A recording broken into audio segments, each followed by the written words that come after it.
Hello everybody and welcome back to Firefield Junction. As you can see, once again we've got another loco in front of us here today, and as we can see, as you probably already, well obviously you already know what it is because you've read the title of the video, but as we can see we've got a class 40 here today. Now I haven't done a class 40 before, as you probably know. I wanted one for quite a while and I finally managed to get one. And this one is in the BR Blue livery, so for once the photos on the box is actually correct, because sometimes with these older Bachmann models they'll put a photo of the model on the front but the livery will be incorrect.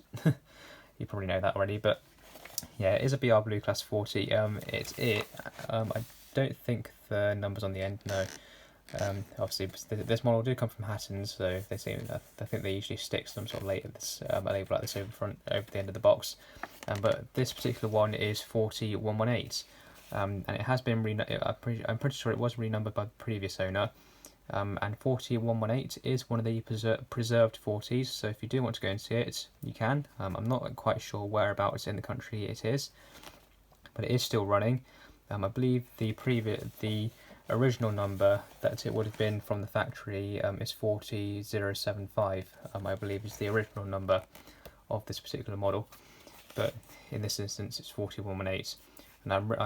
And when I first opened the box just to check that everything was okay, when I first opened the box and saw that it was one of the preserved ones, I was really happy about that, because I did want one of the preserved ones in BR Blue on the layout. And the one that I wanted originally, I think it's a limited edition model, so I couldn't get it. But yeah, so happy to finally have this to have a class 40 on the layout. So it is the old style class 40. I'm pretty sure this model is probably from around 20 years old now. I think maybe it might have been 2001 this model was made. Maybe it might have been a bit later than that actually. But definitely over 15 years old this model is, I'm pretty sure. So it's part of the blue, is that the blue ribbon or blue, what's this blue ribband on there? I'm guessing that's the range that Bachmann did many years ago. I'm guessing this means that it's a really high quality model, and it definitely is. I have had a look at it very quickly and it does look very good. So it's the old style packaging, so it's not the best packaging in the world. Obviously we do have much better packaging these days. It is DCC ready as far as I know. It doesn't say it on the box, but I'm pretty sure it is 8-pin DCC ready, and I'm very happy about that, because not only, well, I don't really know how to say this, but I'm very happy that it is DCC ready, because one of the reasons I suppose I got this model, the main reason I got this model is because I really did want a class 40, but also I have got one of the class 40 TTS chips here, and I really wanted a class 40 with sound on the layout. I was going to get the Hornby Railroad TTS sound model originally, but then I decided no, I want a better quality class 40, so I decided I'll go for the Bachmann version. And very fortunately, this decoder came up online, and I was very lucky to get it. So obviously I did have to pay a fair amount for it. I didn't pay over the odds for it, but I did have to pay a fair amount for it to get it, because I'm pretty sure these class 40 decoders, by themselves at least, are very hard to get now. I don't think Hornby have done a run of them for a very long time, but very happy that I managed to get one of these. So I will be fitting it to the model. I won't be fitting it in this video. That'll probably be the second part of the review, because she is going to need, she might need a bit of TLC. She's definitely going to require a bit of running in, so we aren't going to need this at the moment. But anyway, let's get the box open and have a look at her. So if we just lift up the end of the box, it doesn't want to come very easily. Come on, there we go. Now if we just pull the model out, and there she is. And then we've got, I believe the instructions are in here. And there we go. So we just grab all of this. We can obviously we can see we've got a photo of the real thing there. And we've got the Bachmann logo. And then on the back there, we can see we've got some information for the model. Seems to be a bit of sort of paint on there. That's a bit weird, but there is some information there. So if you want to read that, then you can. Feel free to pause the video and read that if you want to. And then we've got all the paperwork here. So we'll have a very quick look at this. So we've got something there for the Bachmann Collectors Club. That'll probably end up going in the bin, so I don't really need that. Oh, And then here we've got the instructions for the Class 40. So we can see there, so we can see we've got all the different parts if we need to replace any. Then you can see on there that does look like the 8-pin socket just there. So that's good. So we've got a nice heavy chassis block. It does look like we've got a nice big motor there between flywheels. That's very, very good. Then we can see all the bogie parts there. That's good. And we've also got down here, I'm guessing, oh wow, it looks like all of the detail packs and everything haven't been opened. That's quite amazing. So we can see there we've got some spare grills there, so I'm guessing they can go over the grills here, which is very good. I highly doubt I'll fit them, but it's nice that they are there. Oh, it has been opened actually. That's very, very good. So it's nice that we've got those. And what else have we got here? So then we've got some spare details there. So we've got a spare coupling and some spare sort of vacuum pipe fittings. And I'm not sure what the yellow things are. They could be spare indicator discs for the front. That might be what they are. I'm not sure.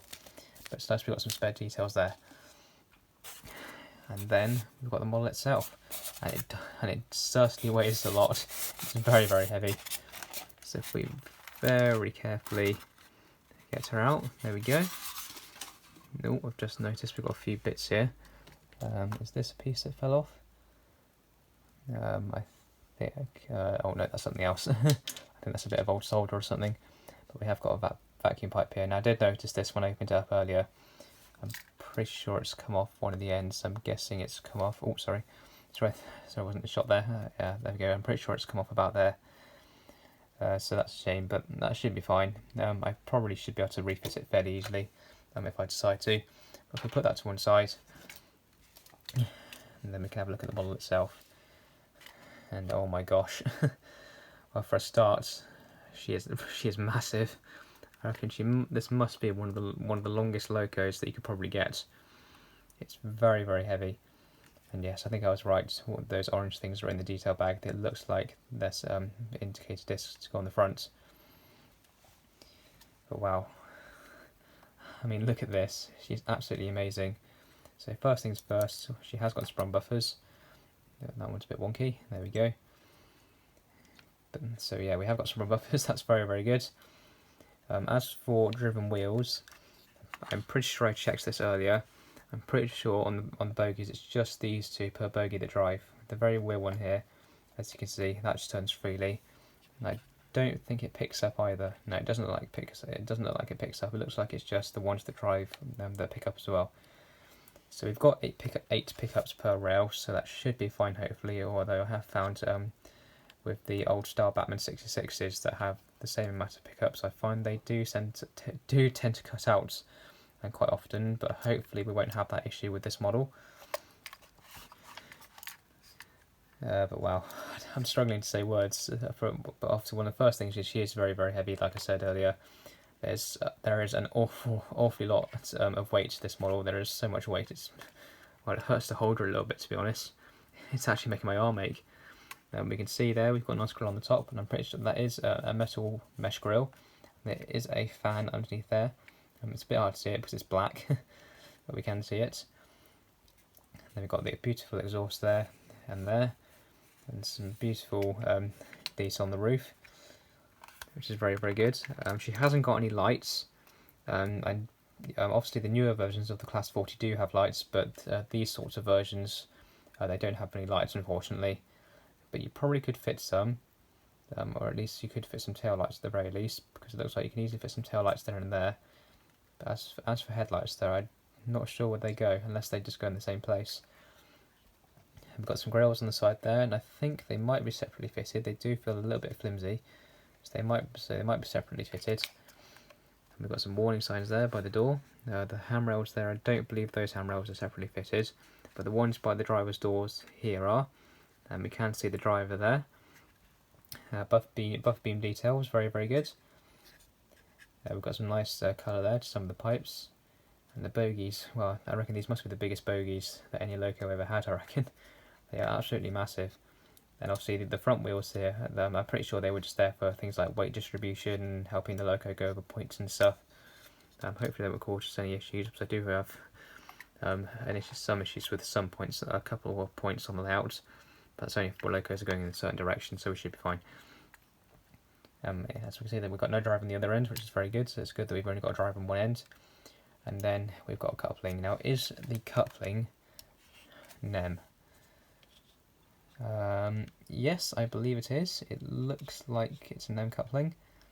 Yeah, that's definitely a NEM. That's definitely a NEM pocket there on the bogie, so that's very, very good. So if you do want to change the coupling out for one of your own, such as a KD or something, which I might do in the future, then you can. So that's very, very good.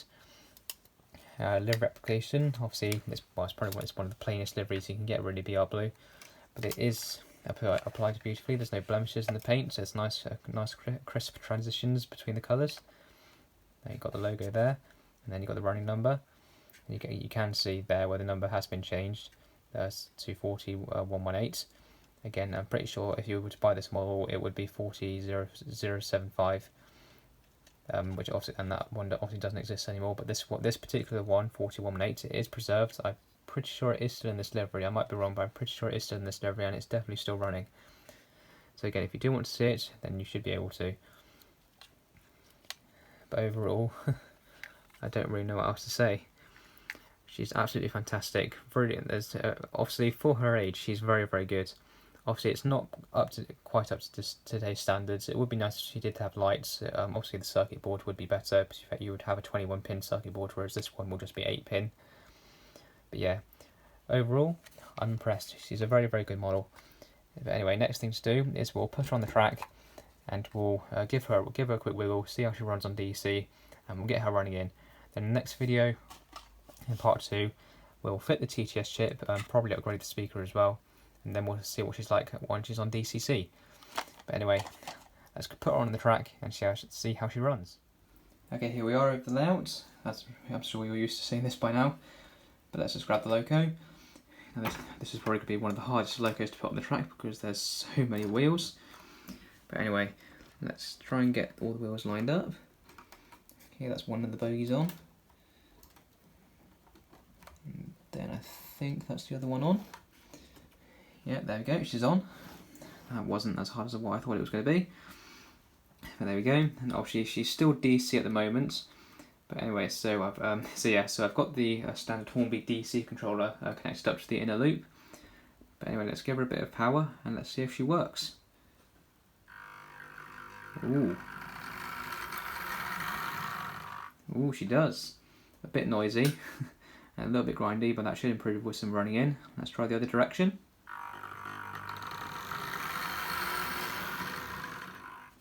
Oh yeah, that's not too bad. A little bit grindy though. She probably does need a little bit of oil, so I'll probably do that a bit later after she's had a good run in. But anyway, let's get her. What I'll do now is I'll get her running around the layout. I'll get her run in, and then we'll come back in part 2. We'll get the TTS chip fitted, and yeah, we'll see what she's like then. So let's get her running in, and then I'll see you in the next video. And it would help if I had her going in the right direction though.